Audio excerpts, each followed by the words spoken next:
Good morning, everybody, and welcome to my world with Nat Relocation Concierge. I'm always very excited to have my guest, but today, Colby, also dad at Isla with our kids go to Isla together. They're actually in the same class. Yeah. Yeah. So thanks for being here today. Thank you for having me. Oh my gosh. I'm excited to share with you.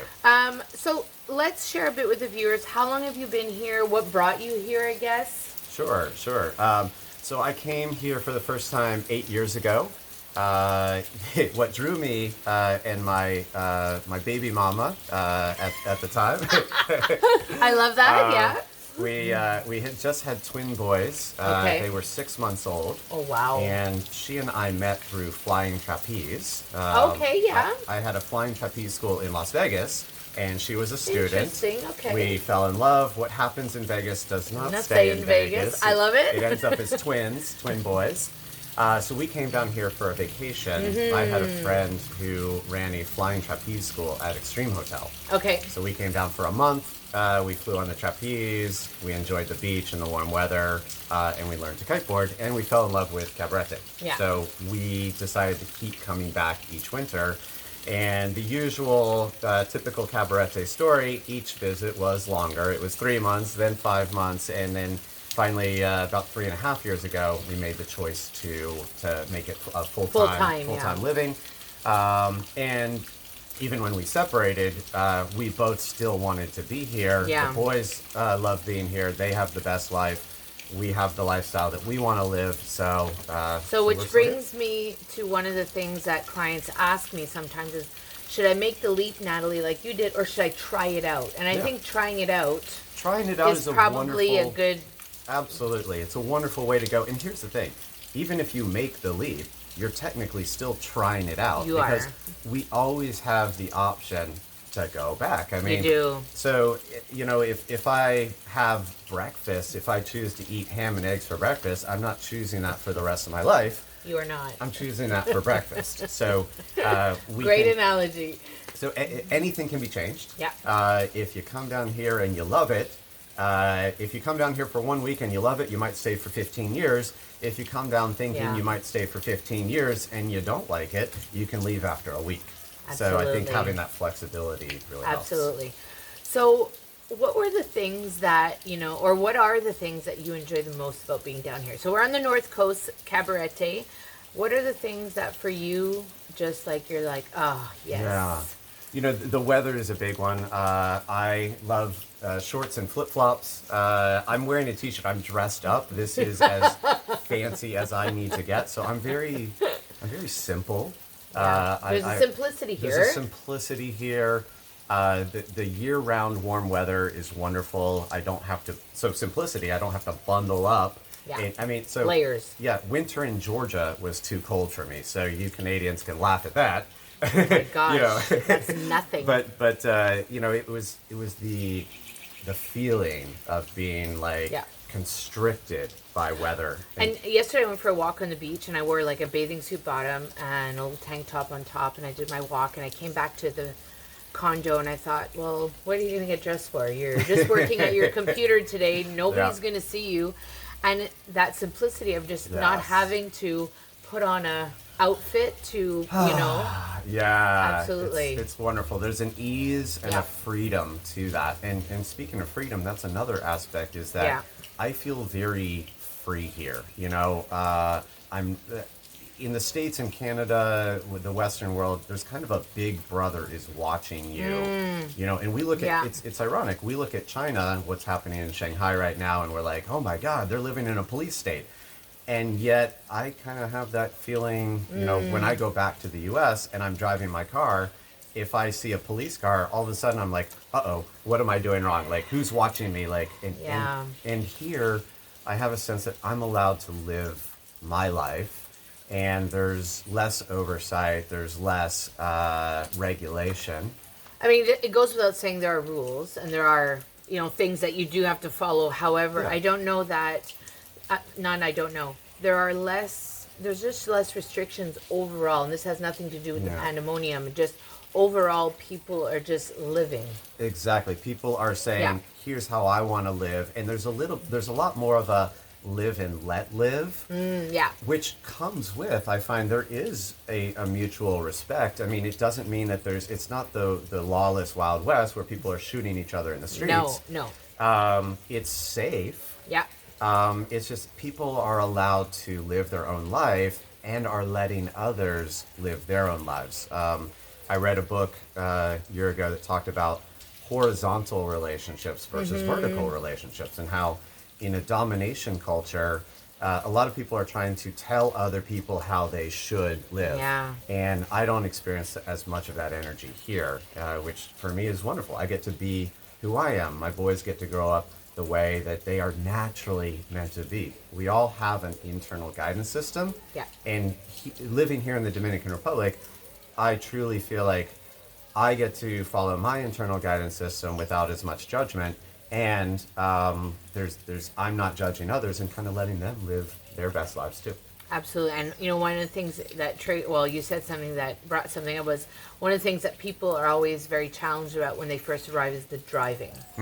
Yep. However, one of the things I noticed that nobody's bothered by the driving. Yes. Everybody just Yeah. does what they Yep. need to do to get Yep. around. And is it always safe? Probably not. Not in a North American standard. It's not safe. But you see that the motos and the cars kind of just are in flow together. Yes. And you see, like, if I put my blinker on to turn right, that moto will just go around to my left and go around me. Like, there's this Yes, flow. there's a flow to and the nobody, chaos.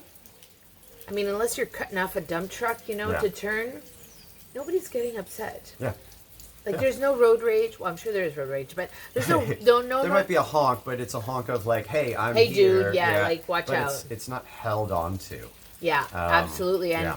and that took some getting used to, because I've had a couple of moments where I'm like, really, that North American moment, where you're like, come on. Yeah. So so the weather, obviously, you might be hearing the weather now. It's not a beautiful sunny day today, but we're embracing the rain. It's just there's raining, something but I'm nourishing still about in a it. T-shirt, Yeah. and there's very few days where I have to bundle up. I mean, I might have to put on a sweatshirt, once or twice a year. January. But I never feel oppressed by the weather. And when it does rain, it's a cooling off. Yeah. It's not cold which is and nice. damp. It's not cold and uncomfortable. So Yeah. the weather is always comfortable for me, and that's a thing. And I like what you said about the driving, because that too, I always feel comfortable. Like, yeah, I keep an eye open, and I recognize that there may be motos zinging by, but I don't feel stressed when I'm driving. No. And I don't feel that road rage that you said.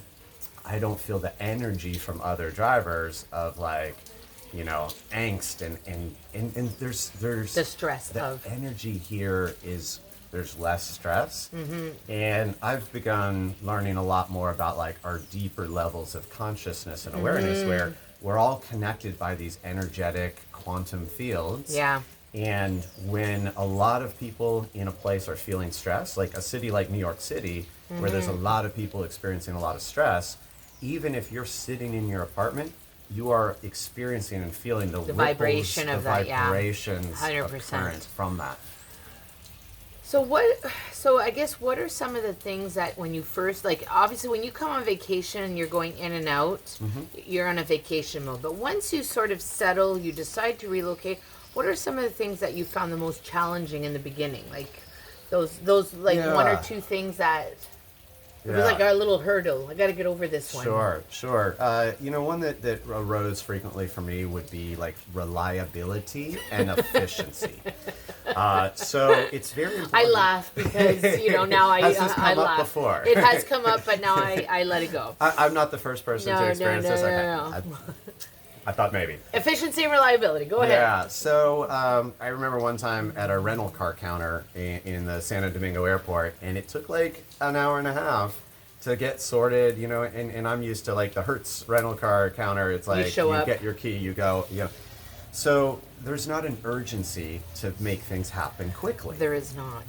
Which in some way could be frustrating if my expectation is that things have to happen at a certain speed. They do, yes. However, anything in life can be flipped. Yes. And I took that as a lesson that my soul called me to experience. Yeah.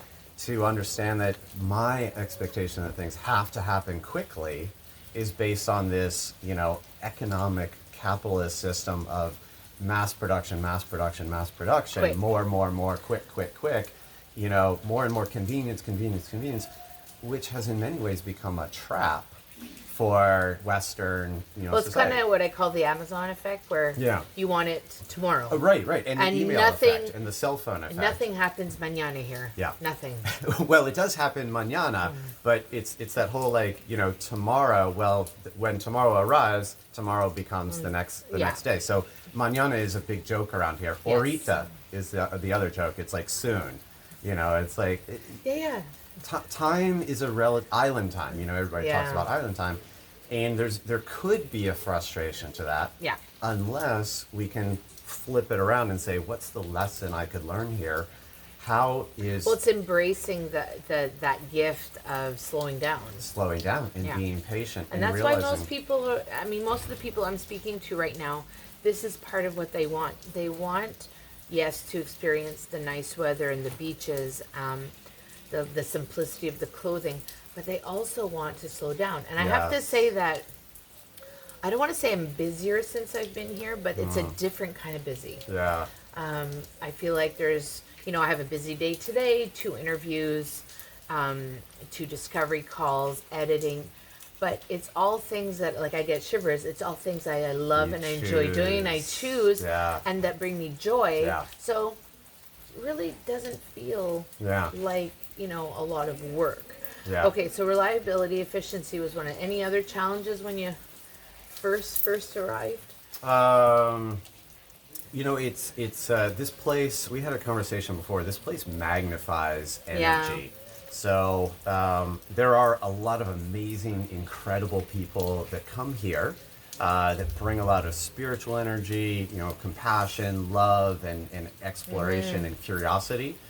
There's also, though, there's a lot of there's a lot of commercial activity, and there's a sense of there's some competition maybe for limited resources, like when it comes to apartments on the beach, and competing with the tourists who come in with a lot of money and trying to make a living here full time without a lot of economic opportunity. There's opportunistic people.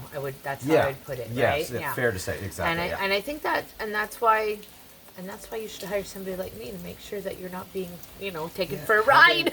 Having a guide to navigate through that is very helpful. So I say navigate the ins and outs of relocation, because it really is like kind of like that roadmap of like, how do I get over there and avoid some of the stumbling. And not that the stumbling is not good, they're not good lessons, but sometimes you just like, had I known. Yes, for sure. So somebody's deciding to relocate, they're thinking, they like this. You'll see in the video a little bit later on, a little pan of the area.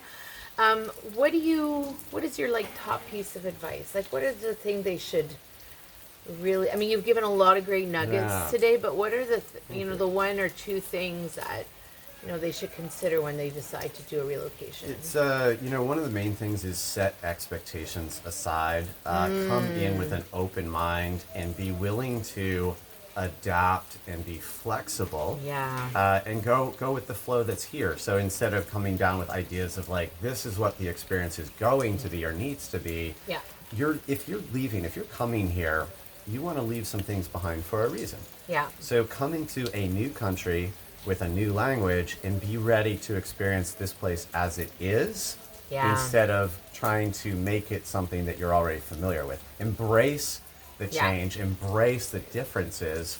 Radical discontinuity is a beautiful thing in life. It shakes us out of our comfort zones, gets us out of our habits. So I would say come in ready to be messy and like, shaken around a little bit and uncomfortable, and embrace that and realize that can create growth. And be ready for the electricity to go out. Be ready for the internet might not be ready for your car that you just bought maybe break down, maybe be ready for all of those things that unfortunately we expect them to just happen. And I preface a meeting with a client if we're on a Zoom, and I'll say, if I disappear, I will be back, which means the electricity's gone out, internet has gone out. Yep. I will come back to the Yeah. call. So, but when you said it sort of that way, people are going, okay, well, she's gone, like Yes. she'll be back kind of thing. Yeah. So know that it always comes back. It's just that about embracing the change. I really, I think that's the first time we talk about that change. Adaptability always comes up with people I'm talking to, but that change, because it is change. It is change. You are choosing different. You are, and if if you didn't want something different, you would stay where you are. Yeah. So if you want something different, be willing for it to be different. Oh my God, it's so good. It's so good. So if you're thinking of relocating and the DR is a place for you, North Coast, make sure that you connect with me. Click in the Calendly link below for a free 30-minute call. We can figure out where you are in the process. Where is it that you want to be? And maybe see if we're a right fit. Maybe we aren't. Colby, thanks so much for being with me today. Pleasure. Thank you for having me. Stay tuned because we're going to do podcasts together. His podcast, Colby's Conversations. Conversations with Oh, Colby. Conversations with Colby. We'll put the link into the description as well so they can go and listen to your conversation. Whatever you choose to do today, have an incredible day, and I'll see you in the next episode. Bye for now.